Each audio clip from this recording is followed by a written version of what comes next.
রাজধানীর মালিবাগের বাসিন্দাদের জন্য সকালটা অন্য দিনগুলোর মতো ছিল না।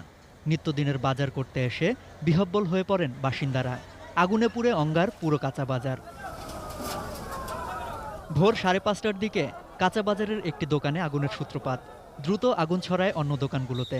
খবর পেয়ে ফায়ার সার্ভিসের 3টি ইউনিট ঘটনাস্থলে গিয়ে আগুন নিয়ন্ত্রণে কাজ শুরু করে। পরে যোগ দেয় আরও 10টি টিম। 1 ঘন্টার চেষ্টায় আগুন নিয়ন্ত্রণে আসে। তার আগেই শতাধিক দোকানের যাবতীয় মালামাল পুড়ে যায়।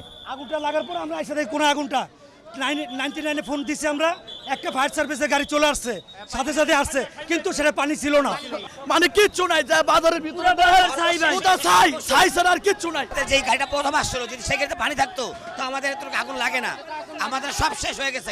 চতুর্দিকে আগুনটাকে ঘিরে ফেলে অফেন্সিভ মোডে ফায়ার ফাইটিং করে 6:35 আগুনটাকে সম্পূর্ণ নিয়ন্ত্রণে আনে।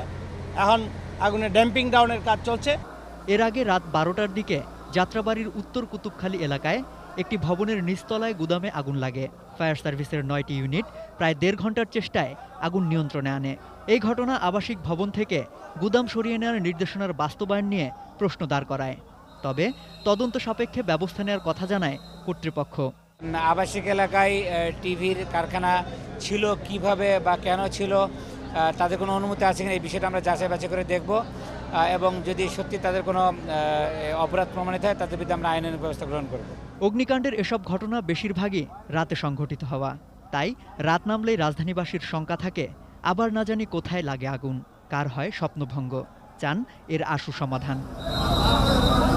সম্রাট আনোয়ার, এটিএন নিউজ, ঢাকা।